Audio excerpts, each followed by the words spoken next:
Welcome everyone. My name is Lika, founder and CEO of SingleKey. We are proud to support the session on legal and regulatory issues facing building owners and property managers. It is my pleasure to open today's session. Now, SingleKey currently offers the #1 tenant screening solution in Canada for property managers of all sizes. Our tenant reports include a visual and user-friendly Equifax report, a national criminal record search, and a social media scan. We offer clients an easy web portal solution as well as an API integration for larger clients that provides even more automation. To learn more, please get in touch with me or Sam Robital during PM Fest or visit our site at www.singlekey.com. Now, before we start, I would like to remind you to get comfortable and settle into your seat. Please use the chat function to connect with the people in the session. In this session, the panel will address the most topical legal and regulatory issues facing building owners and property managers today. In particular, the speakers will highlight some of the new legal and regulatory issues arising as a result of the COVID-19 pandemic and legislation that has resulted from this pandemic. Ladies and gentlemen, without further ado, let's begin our session. Thanks everyone for joining us today. My colleagues and I are thankful and excited to be able to present again at this year's PM SpringFest. I'd like to do a quick introduction of all the speakers today. As a quick background, we are all lawyers practicing at Weirfolds LLP, which is a law firm located in downtown Toronto and in Oakville. And Weirfolds is very proud to have a very strong property and real estate group. And we are able to assist our clients in all aspects of commercial real estate, including purchase, sales, financing, leasing, construction, development, litigation, and all property-related tax issues. My name is Karsten Lee, and I will be speaking today about commercial leasing issues. And thanks, Karsten. My name is Raj Kehar. I'm a partner practicing in planning, development, and municipal law. And I'm going to be addressing green initiatives, zoning bylaws and regulations, as well as building and fire code requirements. Good morning. My name is Jeff Cowan. I'm a litigator here at Weirfolds, and I specialize in property valuation and taxation matters. Hi, I'm Ryan Morris. I'm the head of the tax group at Weirfolds, and I'll be speaking today about tax issues for property managers. Okay. So to kick things off today, as mentioned, I will be speaking about commercial leasing issues and what has been going on over the past year or so, in light of the pandemic we currently find ourselves in.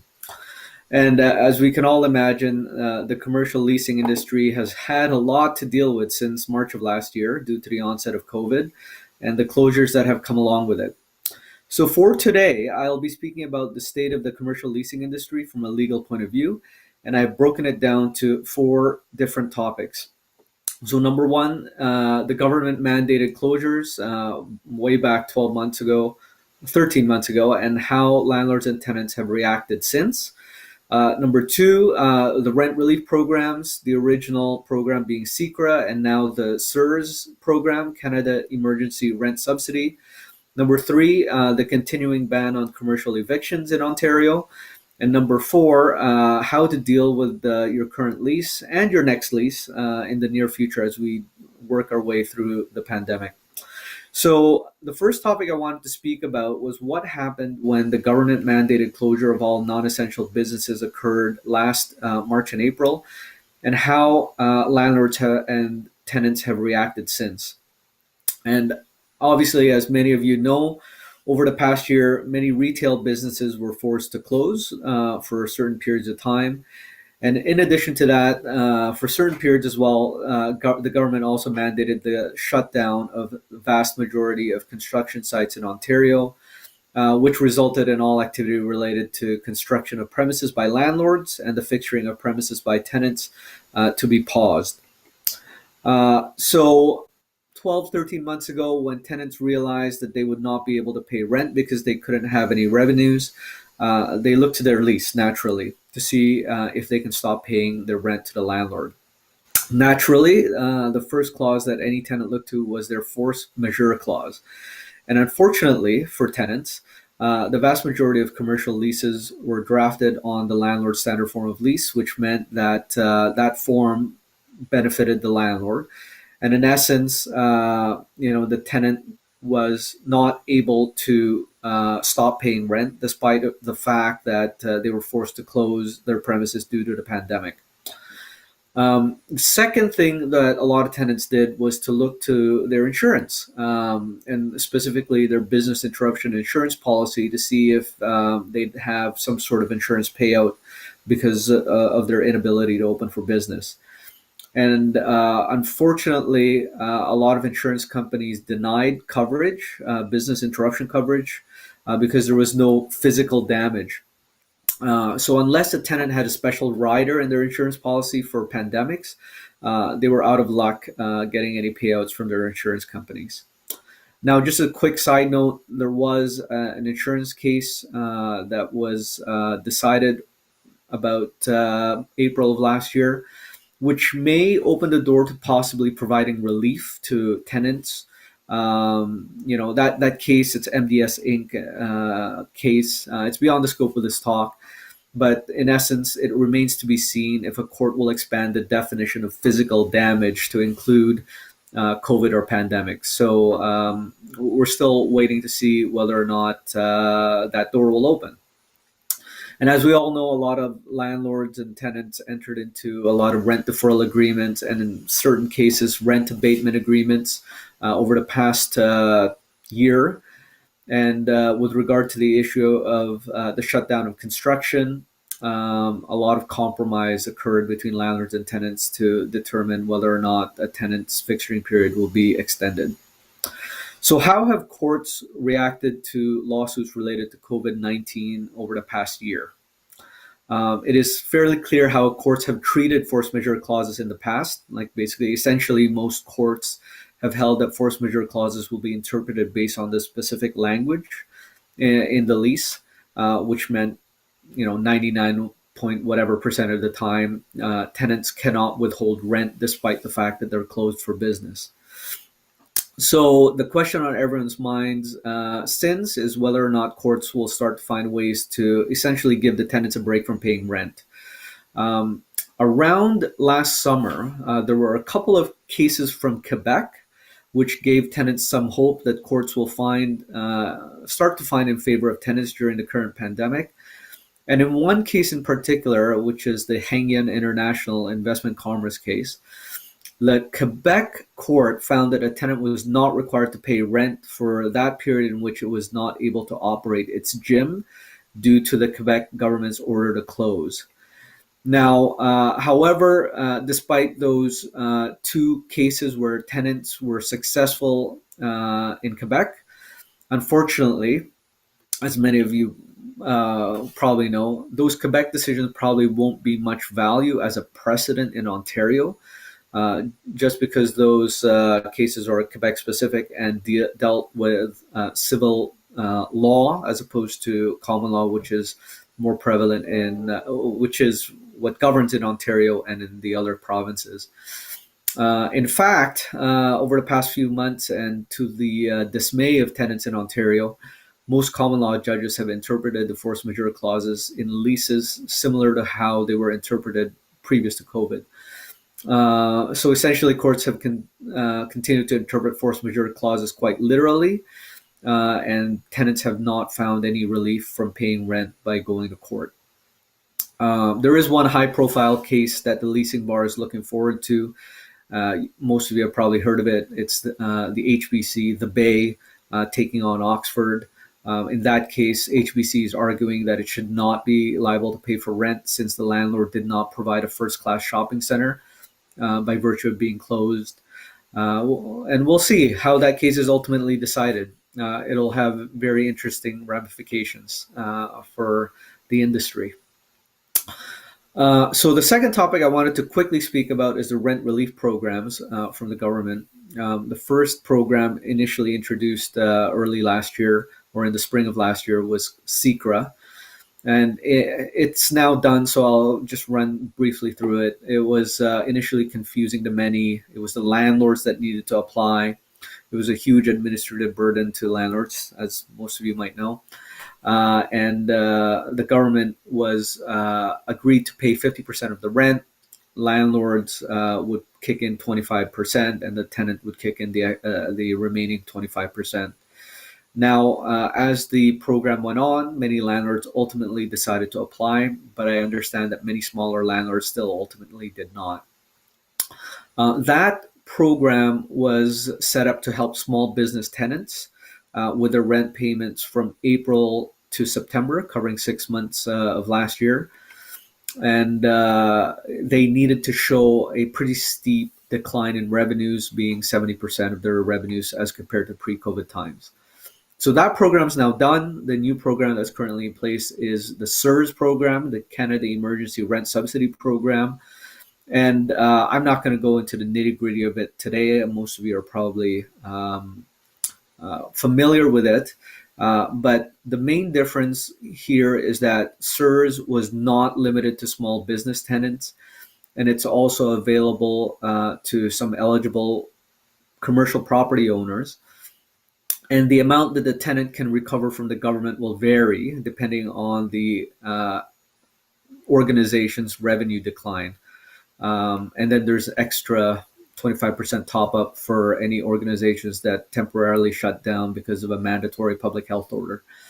Now, the maximum amount is capped, $75,000 per location, and there's an overall cap of $300,000 across all of the tenants' various locations if it's a chain.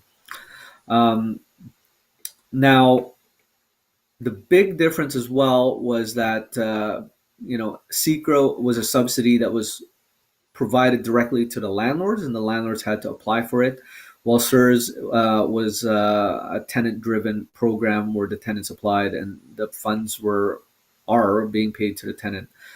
And as many of you know, landlords are finding this to be a bit more frustrating to deal with, since there's no guarantee that the tenant would actually give them the money.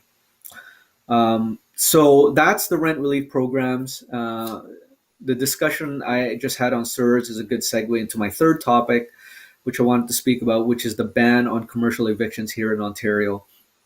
In a nutshell, it was introduced in mid-June. It's been amended a couple of times since then.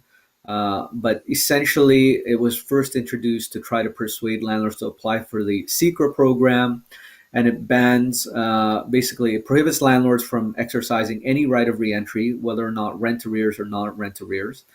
It prohibits judges from ordering a writ of possession for rent arrears, and it prohibits landlords from exercising its right of distress. And then there's some retroactive laws that if landlords terminated tenants prior to the law coming into effect, that they had to give the tenants back possession, but that's all in the past, so hopefully it's not something that many people are still worried about. But it is important to note that these rights only apply to tenants who have been approved to receive the CERS subsidy. And the tenant has to provide proof of its CERS approval to the landlord. And then the program, the ban on commercial evictions runs for 12 weeks since the last day the tenant was approved for CERS. So practically speaking, what happened was tenants that are not previously eligible for CECRA, but is now eligible for CERS, does qualify under this rent eviction ban. So this rent eviction ban is a lot wider in scope than what it was when it was initially introduced. Now, in terms of the qualification, like the main question is that a lot of landlords have is, when does this ban on commercial evictions run until? Well, it's 12 weeks after the tenant is approved for the program. So currently the CERS program will run until June 2021. We don't know if it's going to be extended. But currently, let's say it's June 2021. The deadline to apply for that program is 6 months after the particular month. So for the June period, it will tenants have until December to apply, and then it's 12 weeks after the approval. So theoretically speaking, if your tenants don't apply or not approved for a program until December, then it's 12 weeks possibly. So about March or April of next year, 2022, is when the ban on commercial evictions may be in place for. Obviously not great for landlords, but the one thing to remember for landlords is that even though the landlord cannot evict them, tenants still do owe the rent, and the rent defaults are continuing to accrue. So the landlord, you as landlord, can still sue the tenant for rent owing while keeping the lease alive. That being said, I get it. Landlords are very hesitant to terminate any tenancies anyways, since they probably do not have an easy way to backfill the vacant space. So many landlords are still playing a wait-and-see approach. I see that I'm running out of time. So just very quickly, my last topic, how to deal with your current lease. There's going to be a lot of assignments and subleases going on. So please make sure to read your transfer provisions in your lease to know all of your rights and obligations as landlord. And going forward, a lot of tenants will be asking for rent breaks, especially in terms of force majeure clauses. Personally, in my practice, I haven't seen a lot of landlords agree to give any rent breaks, even if their tenant is shut down due to a pandemic. But if you are willing to do that, do consider when the force majeure event is triggered, whether it's not a health emergency or a government mandate. Think about geography. Think about whether or not a tenant has to give you some notice, and determine exact parameters when a tenant would be able to stop paying rent. And obviously that needs to be negotiated quite a bit. That's it for my presentation, and I'm going to turn it over to Raj right now. Thanks, Karsten. I'll be discussing various legislation and recent amendments that may impact you in the area of green initiatives, zoning regulations and bylaws, as well as building and fire code requirements. The intent of this portion of the presentation is to highlight relevant legislation in these areas and point out to you specific issues for you to pay close attention to that may require further investigation on your part and with our assistance that relate to your specific circumstances. There are further details regarding this portion of the presentation in our paper that will be circulated to you. We would, of course, be pleased to answer any questions you may have during this presentation or following it as well. So first, in terms of green initiatives, there's the Smoke-Free Ontario Act, and this act, in effect, prohibits smoking in enclosed public places and all enclosed workspaces, with the exception being residential care facilities. The act also stipulates who may enter a smoking area and under what condition, and further sets out requirements for engineering, design, function, and maintenance of these areas. Also to be considered is the Technical Standards and Safety Act. This act regulates fuel suppliers, storage facilities, transportation trucks, pipelines, contractors and equipment or appliances that use fuels. The act aims to protect the public, the environment, and property from fuel-related hazards such as spills, fires, and explosions. Enacted pursuant to that act is a regulation titled the Liquid Fuels Handling Code. And this code, as the title suggests, regulates the storage and handling of gasoline and associated products at bulk plants, marinas, retail outlets, and private outlets. And the code also contains requirements for environmental remediation, environmental installation, and operating requirements for gasoline facilities. I think it's also important to keep in mind the Environmental Protection Act. This is a piece of legislation that regulates the discharge of contaminants in the natural environment in an amount or concentration or level in excess of prescribed levels. So the act itself is going to define contaminants fairly broadly, and it includes anything from a solid, liquid, gas, odor, noise, vibration, or some combination of all of those above that directly or indirectly impacts human activities and causes an adverse effect. What concentrations of contaminants is allowed is tied to the land use.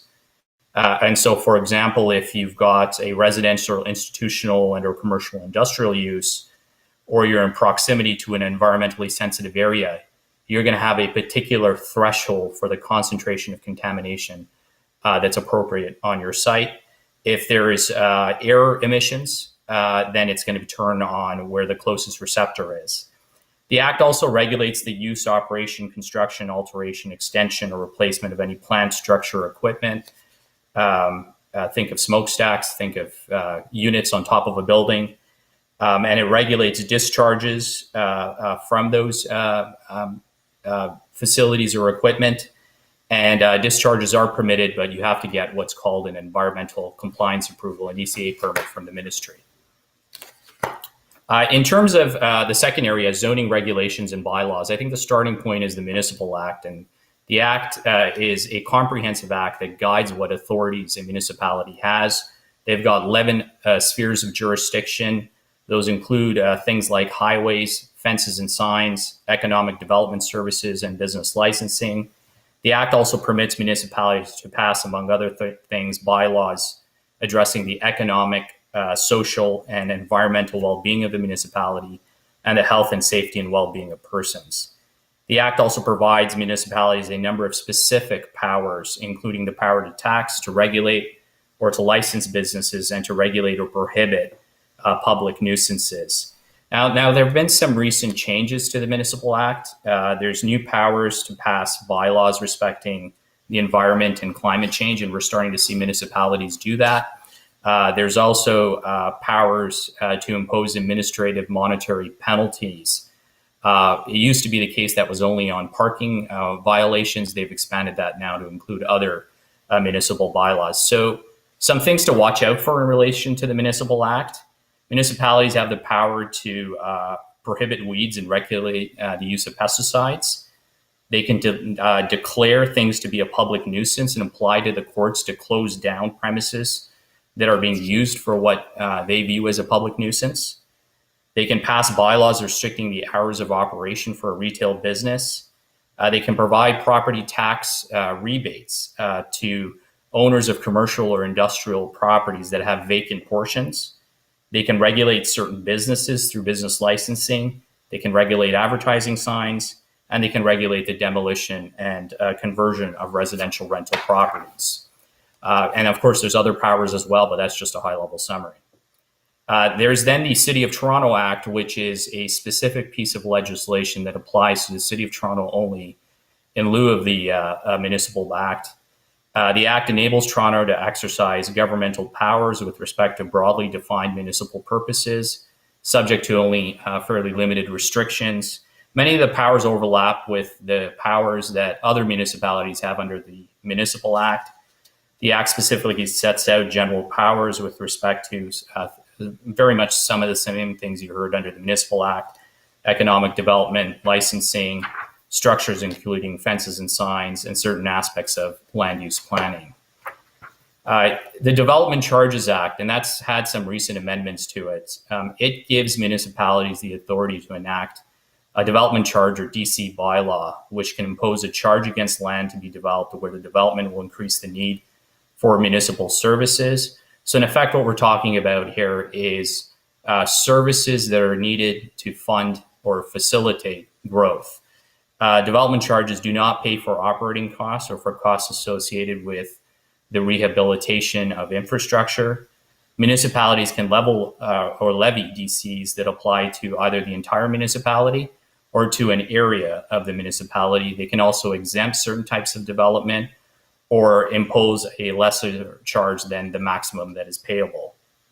Now, as a result of the COVID-19 Economic Recovery Act, which was passed back in September of last year, the DC Act was significantly changed. It used to be the case that there was a list of things you couldn't charge a DC for, and if not listed, you could charge the DC as long as it was related to a matter associated with growth.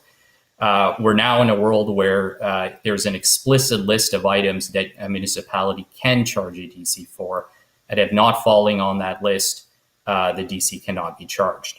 The list includes many hard services that municipalities typically provide, like water supply services and wastewater services. It also includes certain soft services like services related to public health, and housing services. And a comprehensive list is contained in our paper. The point is, if the service isn't identified, the municipality cannot charge a DC for it. In some instances, if they cannot charge a DC for it, there is the opportunity to charge a community benefit charge, which is a new power municipalities have under the Planning Act, which I'll speak to momentarily. So some things to watch out for. A municipality may withhold a building permit for a development until a DC has been paid. DCs are now calculated at the date of site plan approval. And if site plan approval is not required, at a date a rezoning application is filed. So in effect, what that does is it freezes the amount of the DC charge from the date of calculation to the date of payment, which is typically on building permit. And in that intervening time, municipalities do charge interest.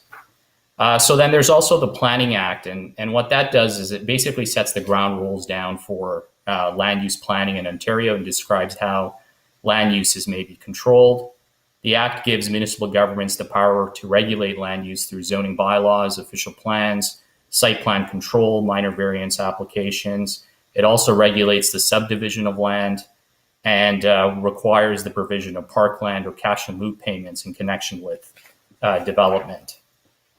So some of you might have heard of Bill 139, which became law back in December of 2017. That made some fairly complex and significant changes to the land use planning regime, but those changes have now since been repealed. Those changes got rid of the Ontario Municipal Board, created the Local Planning Appeal Tribunal, and got rid of a number of appeal rights associated with municipal decisions on development applications. Since then, as I mentioned, Bill 108 has been enacted and passed in 2019. And what that did is it kept the Local Planning Appeal Tribunal, but reinstituted nearly all of the same appeal rights. So what was old is now new again. Municipalities now have a new power, as I mentioned, to charge community benefit charges. That's replacing the old Section 37 heightened density bonusing regime, and that allows for the funding of capital costs that would be associated with services municipalities provide. And the main point there is they can't double dip. So some things to watch out for under Section 50 of the Planning Act. There's a prohibition against the transfer of lands, including leases for 21 years or more, if the person transferring retains an interest in abutting lands. The Planning Act allows municipalities to pass bylaws restricting the demolition of residential rental units. Certain municipalities may be passing community benefit charges bylaws in the next few months, and that's something to watch out for because it's going to change the costs of development. And any minor variance applications are, in principle, frozen for a period of 2 years following the enactment of any municipal zoning bylaw that applies to the lands, unless council authorizes the application to be filed. And turning to my last area of building and fire code requirements, there's, of course, the Ontario Building Code that regulates, among other things, the issuance of permits for construction and demolition of buildings.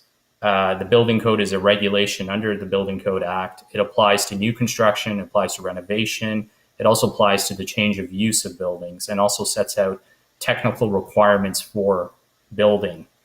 Among other things, the Building Code regulates fire safety, structural requirements, energy efficiency, resource conservation, etc. Now, many leases provide that a certificate of occupancy is required before the tenant can enter the premises, but that can take up to 6 months with a building department, so that's something to be aware of. Certain changes of use of a building or part of a building may require a building permit. And the Building Code Act authorizes municipalities to pass property standards bylaws. And that's, of course, important. And many of you will be familiar with that. These bylaws can prohibit storage of materials outside, require certain maintenance to be kept up with respect to the property. There's the Occupier Liability Act, which in effect creates a universal duty which occupiers must meet for nearly every entrant to the occupant's premises. Generally, the occupier must take reasonable care to see that persons entering on the premises and the property are brought onto the premises by those persons are reasonably safe while on the premises. There's the Accessibility of Ontarians with Disabilities Act, and that piece of legislation is really to establish accessibility standards in respect of customer services, transportation, information and communication, buildings and employment, as well as the time schedule for meeting such standards. There have been corresponding changes to the building code to reflect that, and requirements for new construction to have accessibility standards. Things to watch out for is inspectors can, without a warrant, enter onto lands or any building structure or premises where the inspector has reasons to believe there may be documents or things relevant with compliance to the Act. There's then, of course, the Heritage Act, and recognizing that I've got about a minute or two left here, I would just say in summation, the Heritage Act has been recently amended. It allows municipalities to designate property, and the recent amendments that has heritage value, and the recent amendments change the structure of being able to designate or alter or demolish a heritage building by turning appeals from the local planning, from the Ontario Municipal Board to the local planning appeal tribunal. There are other pieces of legislation to consider. There's the Freedom of Information and Protection of Privacy Act. Just in summation on that piece of legislation allows you to get records from provincial entities. There's a corresponding piece of legislation called the Municipal Freedom of Information and Protection of Privacy Act, and that allows you to get records from municipalities. And then in our paper, we've identified the Occupational Health and Safety Act, as well as the Workplace Safety and Insurance Act. And both of those acts are of importance and are appropriate for you to take a look at if there are any issues. And those are outlined in our paper. So with that, and recognizing my time is up, I'm going to hand it over to Jeff. Thank you, everyone. Good morning. This part of the presentation is going to deal with municipal assessment and property taxes. This is an area in which I specialize. I'm a litigator at Weir Folds and spend a good deal of my time dealing with the assessment of major commercial, industrial properties throughout the province.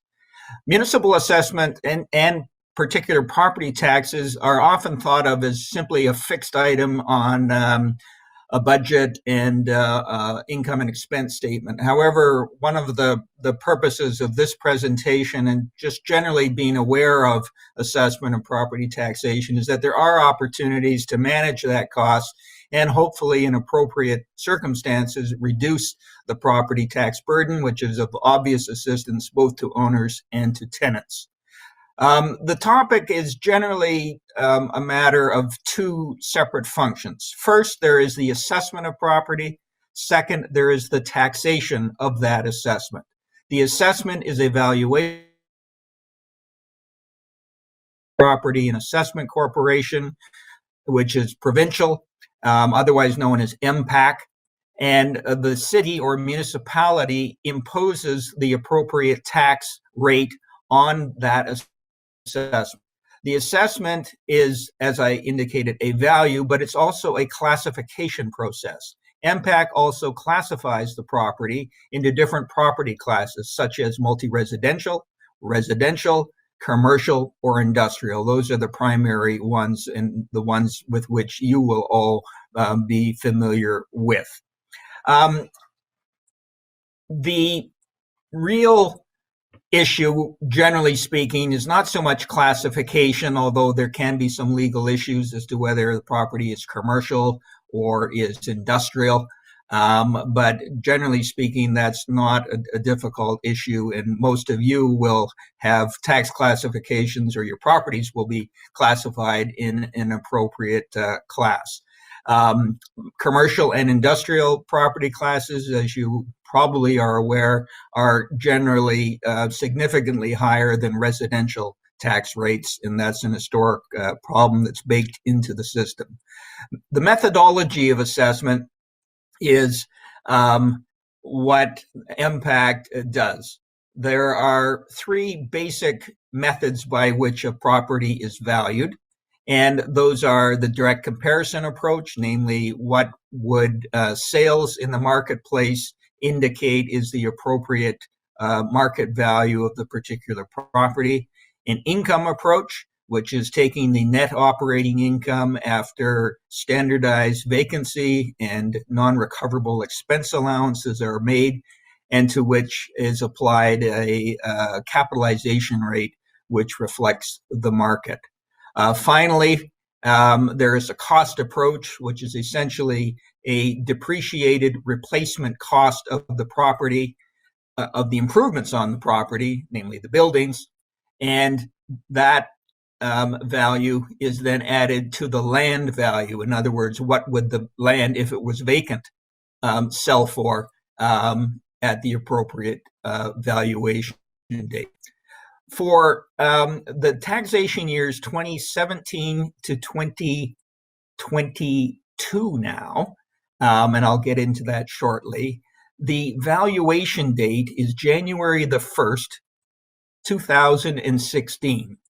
What that means is that even though assessment is annual, the value or the assessment is based on what the property would have sold in an open marketplace sale as of January the 1st, 2016.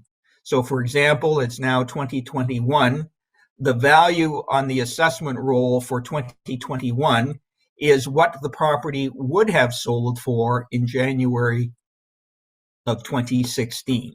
And that is the current building or state of the property physically as it exists or as it existed in December of 2020 for purposes of taxation in 2021. That sometimes is not understood, and people think that, oh, my value now is not what the assessment is. So remember that the value of your assessment is based on its January 1st, 2016 valuation date. Most commercial property, which are income producing, are valued on the income methodology. Some big box stores such as Canadian Tire, Lowe's, Walmart, which are on their own property or their own parcel, are assessed on a cost approach. But generally speaking, office buildings and retail spaces are valued on an income approach. What is important to recognize on the income approach is that the net operating income is established by MPAC based not on the actual rents that a property is generating, but on what are called the fair market rents. And again, going back to the January 1st, 2016 valuation date, the valuation exercise is one by which the fair market rent that would have been achievable on January the 1st, 2016 is the rent that will be used and will be capitalized. So that is sometimes a misunderstanding where MPAC will indicate that the fair market rents for units in the property is $20, let's say, and that reflects their best valuation estimate as of January the 1st, 2016, where in fact the actual rents in leases that were negotiated prior to then are lower or indeed higher. That sometimes leads to confusion, so it's important when analyzing MPAC's assessment is to understand what fair market rents they have used. Generally speaking, retail rents are higher than office rents, and it's a function of the market and the particular region or municipality in which the property is involved. MPAC establishes general vacancy rates and general non-recoverable expense allowances. So vacancy typically for the cycle in which we're involved, the January 1st, 2016 valuation date cycle, vacancy rates will vary generally between 3 and 5%. They can be higher in other markets. But here in the Toronto and GTA area, that would be a typical rate. The non-recoverable expense ratios are similar, about 3 to 5%, lower for anchor stores. And then the capitalization rate is applied is, again, one that varies by market and type of property. As we all know, capitalization rates did decline through the mid portion of the last decade. So the 2016 capitalization rate generally tend to be between 5% and 7% or higher in some cases, and are not reflective of the compressed capitalization rates that we've seen at least up until 2019 and before COVID arrived. I'll speak briefly about COVID at the conclusion of my remarks. Finally, in terms of valuation, industrial properties are generally valued on a cost approach. The MPACT uses replacement cost manuals based on construction costs, and those costs include physical costs of buildings plus the soft costs involved in development of the property, so as to arrive at what the property would have sold for as an estimate in January 1st, 2016. So these are all matters which need to be considered when you receive a notice of assessment or are seeking to understand the assessment. It's important to obtain from MPAC what's called a property profile, or a GRAD, G-R-A-D, which stands for a general release of assessment data. And that information will basically indicate how your property was valued and what parameters were used, what fair market rent was, what the expense allowances were, and what the capitalization rate was, or a detailed breakdown of the replacement cost. MPACT also has what's called my real property website, which will let you have access to the MPACT property valuation for your particular property. So those are matters to consider when looking at the assessment. If you disagree with an assessment, you need to appeal the assessment of the property. As assessments are technically an annual event, namely there is an assessment for the tax year on which the taxes are based, it's important to appeal in order for a reduction to be achieved if appropriate.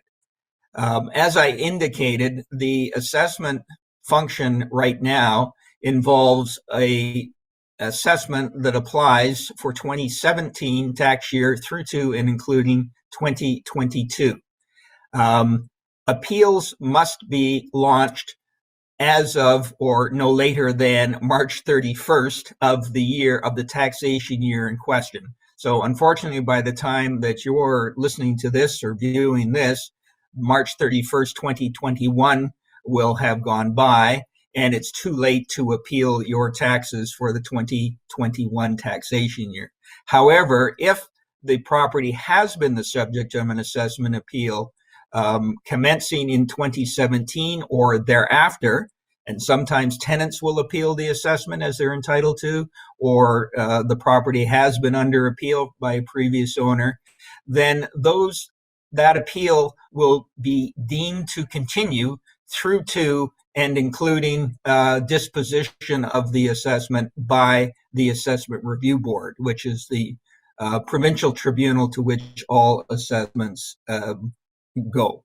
So those are important deadlines, obviously, to mark in calendars. Certainly for 2022, the last date for appealing the assessment of the property will be March 31st, 2022.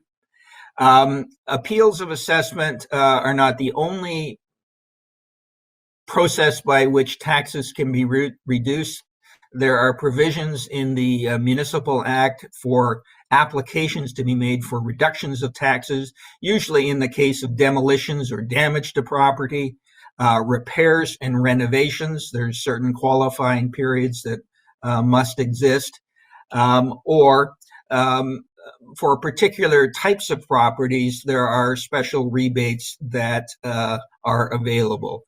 If charities are occupants of property, rebates can be granted for those charities. Heritage properties, if property is subject to brownfield redevelopment through environmental review and remediation efforts, there are provisions for municipal tax reductions to be granted and then phased in. And certain municipalities may give grants for particular kinds of industry if certain qualifying conditions are made. So those are all matters that require attention. And in dealing with assessment appeals, as I've indicated, those appeals must be launched annually, at least once in the current cycle with which we're dealing. Now then, a final question that many may have raised is the issue of COVID, the impact of COVID. Simply put, because of the January 1st, 2016 valuation date, MPAC has taken the position that at that point in time, COVID was not a factor in the marketplace. January 1st, 2016, it just was not known in the marketplace. What remains to be seen, however, is given that assessments are based on the state and condition of a property as of December of the year prior to the taxation year question, what happens to properties that have become vacant or were vacant in December of 2020 or December, let's say December 2020, how will that affect the valuation because the property was 50% vacant as of December 2020? The legal issue is whether that physical condition should be reflected in the vacancy allowance applied to the valuation of the property. These are all not necessarily simple issues. Assessment consultants and lawyers are available to assist you in dealing with these issues.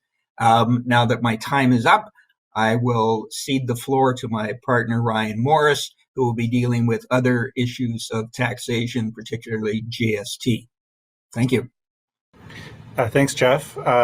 So once again, I do all things tax at We're Fools, and today I'm going to speak about GST, HST aspects for property managers as well. If there's time, we'll get into income tax aspects as well. One thing to note on the GST, HST side is that I will be speaking in the context of commercial parties, including commercial tenants. A lot of the principles I'll be talking to also applies to residential, but not all of them. So just a little note for the weary there. So the first thing I want to mention is common errors in charging HST. In the property management context, there are two common situations where GST, HST is not charged correctly. One is common area cost charges, and the other is salary charges. With respect to common area charges for commercial properties, lease agreements are frequently set up as base rent plus the tenant's proportionate share of those costs, of the common area costs. Common area costs vary, and some of the underlying costs would not generally include GST, HST to the responsible party paying it. For example, property taxes, insurance, and municipal utilities are the common ones. These costs are generally the legal responsibility of the landlord and not the tenant. And these costs are, and when these costs are billed out to the tenant, they don't retain their character. So, and the CRA takes the position that the common area costs charges form additional rent. And so as commercial rent, the full amount of charge would be subject to GST, HST. With respect to salary charges, management companies frequently provide part-time superintendent services to prospects on an hourly basis. And in most cases, the superintendent is an employee of the management company. And it's the management company's responsibility to pay salaries and do the relevant source deductions. And so when you bill it out to the client, the services, again, they don't retain their character as salary. It's regarded as additional management services, and therefore the charges will, again, generally be considered a taxable supply, or the service will be considered a taxable supply and subject to Gst Hst. So what's common in these situations is that although the exempt cost forms the basis for the calculation of the fees, the amounts themselves are charged for a taxable supply and therefore are subject to Gst Hst. Another thing to note is that if you are providing services to tenants where you're incurring expenses as an agent for the tenant, then get that in writing and have that specified in a written contract. Otherwise, you'll need to charge the tenants Gst Hst on those expenses. If you're an agent, in general, you're paying. You can pay the Gst Hst on the expenses and claim input tax credits for yourself, and then when you seek reimbursement, you don't have to charge them Gst Hst. Mistakes are often made in the context of when payments are received in the context of a dispute, in the context of a termination or a breach of an agreement. So the general rule is that if the settlement payment is replacing a cost that would be subject to Gst Hst, then the settlement payment itself is deemed to be inclusive of Gst Hst, and we see this happen. This mistake happen all the time, where the aggrieved party getting a settlement payment believes that they're getting the settlement payment in full, where after later they find out that it was inclusive of Gst Hst, and part of that has to go to the government as a payment. So you need to know that before you enter into the settlement, so that any settlement proceeds can be grossed up to include that tax. Now, to turn to Gst Hst registration, want to list some, why it's important. So you need to be registered to claim input tax credit. So this is HST that you pay on purchases. When you file, you remit Gst Hst that you receive, but you're also going to claim input tax credits on amounts that you pay. You can only do that when you're registered and only from the date that you're registered going forward. Generally, registration is not backdated as a rule. It can only be backdated to the when the application is received by the CRA. But you are required to charge, when you are required to charge Gst Hst, so you're not a voluntary registrant, then the registration should be backdated to the date of the first taxable supply, and so that there is an opportunity for that backdating. But you won't be able to claim any input tax credits prior to making that first taxable supply. And here's a little bit of a tip or a little trick, is that there's a provision in the Excise Tax Act, that's the act that charges or is the governing statute for Gst Hst, that provides that an agreement to make a supply, just the agreement constitutes a supply itself. So if you have an agreement to make a taxable supply, then that whenever that agreement was entered into, can support the back date of the registration to that date. So it can get you back a little bit farther. But again, if you've paid HST before that date, you're not going to be able to claim input tax credit. So get registered. Another thing to note is that the CRA has gotcha moments, and one of them is if your ITC claims are not supported with proper information on the invoices. So not just any invoices, but the invoices have to, for example, contain the supplier's HST number and certain other information. So it's important to take your invoices to your tax advisor and have them reviewed to make sure that your suppliers are providing you with the right information. It's not like income tax where you're just proving that an amount was paid.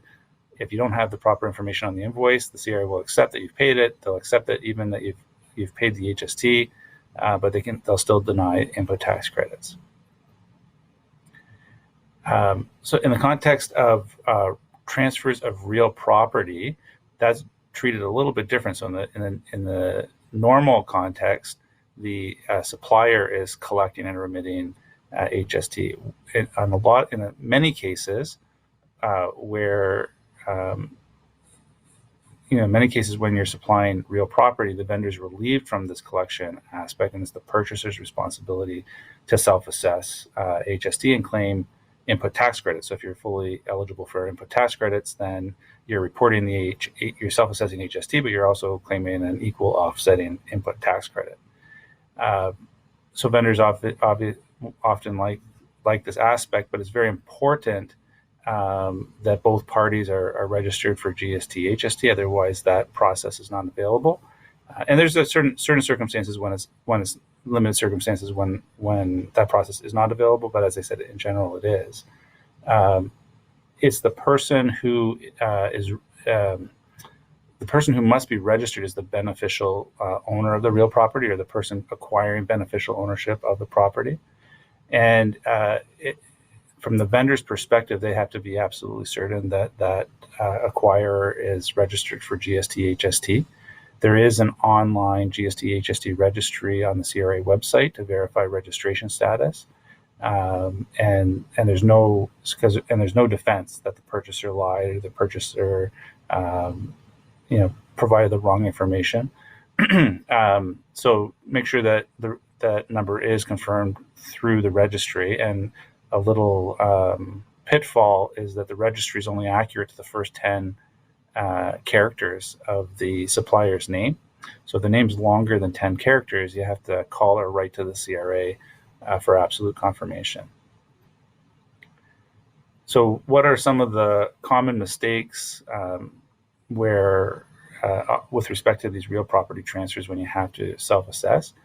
Well, one was already mentioned in terms of it has to be the beneficial acquirer, the person acquiring beneficial ownership, that has to be registered, and not a nominee. And so the practice and what we do is you get an HST, what we call an HST certificate from the purchaser that indicates that the purchaser is the one acquiring it as principal and not as agent or nominee or trustee or otherwise on behalf of any other person.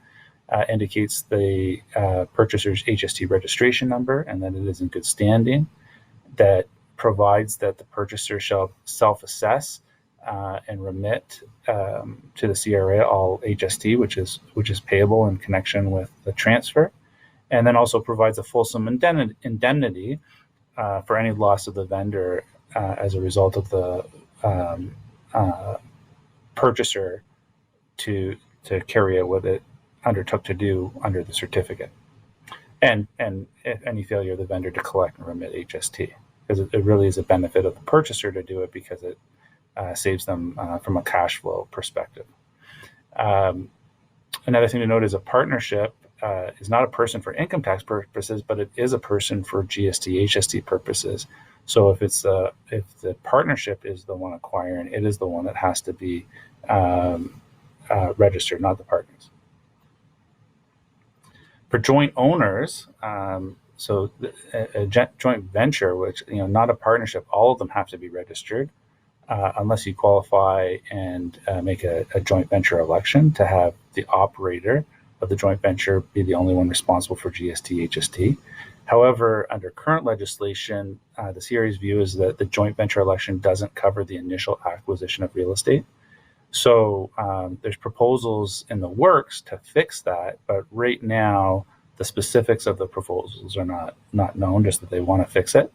It's been out for a while, until that happens, my view is that the vendor should either charge and remit GST, HST, or get the HST certificate for each co-venturer. That's the least risky option, especially since you never know for certainty the identity of each co-venturer. But if you are going the HST certificate route, then it's prudent to do due diligence, get reps to confirm the co-venturers and obtain the appropriate indemnities with respect to those representations.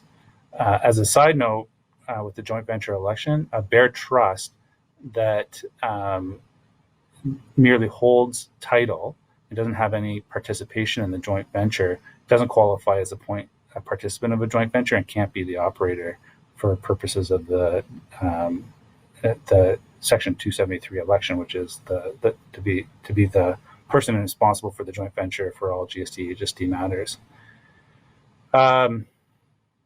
If you're being told, often before closing, title is directed to another person, you often won't know whether it's just a legal title or a beneficial, whether the person receiving the direction or the title is also the beneficial owner. So the safest course is to require the registration numbers from both the purchaser and the person receiving title. GST, for GST purposes, real property is a much broader concept than you might think. That's something else to note. That includes interest in real property, leases, leaseholds, and easements. And for the place of supply, this is in terms of how do you calculate the GST HST, which provincial rate applies, because that can change over it. For real property, for services that relate to real property and acquisitions of real property, it's where the real property is located that drives the appropriate tax rate. So if you're managing a property located in Alberta from your Ontario office, you only charge GST because the property is located in Alberta. Let's just say a couple of things from an income tax perspective. I think we're running a bit short on time, so I'll start this. And I should mention, ask any questions you want through the chat, and other times running out, well, we're all here to address it. There's common forms of consideration connected to a commercial lease. I just want to mention that there's tenant inducement payments by a landlord. So what is the treatment by the landlord? It can result in that you can either have a current deduction, you might have to amortize the expense, or it might have to be added to the capital cost of the building. Like, all of those are possibilities, and it all depends on the circumstances and what provides the most accurate picture of income. So sometimes landlords have been successful arguing for a current deduction where the payment was principally to benefit the landlord in the current year, for example, to fill a vacancy, for financing purposes, or for market position and or reputation, where a tenant inducement is made primarily to obtain future rental income. It's generally going to be acceptable for the landlord to amortize the payment over the term of the lease. But if the tenant inducement payment is linked to alterations to the building that provide a long-term benefit to the landlord beyond the term of the lease, then the payment may be considered a capital expenditure, that should be added to the capital cost of the building, and then have tax depreciation be claimed on that. Rather than a rent-free period, sometimes that's an inducement. Tenants may prefer an amortized rate so that they get the deductions during what would otherwise have been a rent-free period. The landlord's interest is opposite of that, in that they want rather have an explicit rent-free period, as they shouldn't have to include any income for that period. And so also a rent-free period allows the landlord to have a higher face rate. So there's some competing interests there. Security deposits are generally not taxable to the landlord unless and until they no longer have the right to be refunded. And where there's a prepayment of the last month's rent, it's not going to be required to be included. Well, it is required to be included in the landlord's income, but they're generally entitled to an offsetting reserve, and accordingly will only end up being included on a net basis in income in the year that the prepayment month falls. So I'm going to wrap things up there. We all appreciate your time listening to our presentation, and we hope that you had the opportunity to ask any questions that you might have had. I think they're going to pull them all together, so I'm going to just pause there. Hope you had an opportunity to ask all questions that you had. But if you hadn't, or you didn't get the answer and you want some further discussion, please feel free to contact any of us. All our contact information is available at wearefolds.com. You search out our names under lawyers, and you can reach us through phone or email, and we're happy to have further discussions with you. So again, thank you for your time.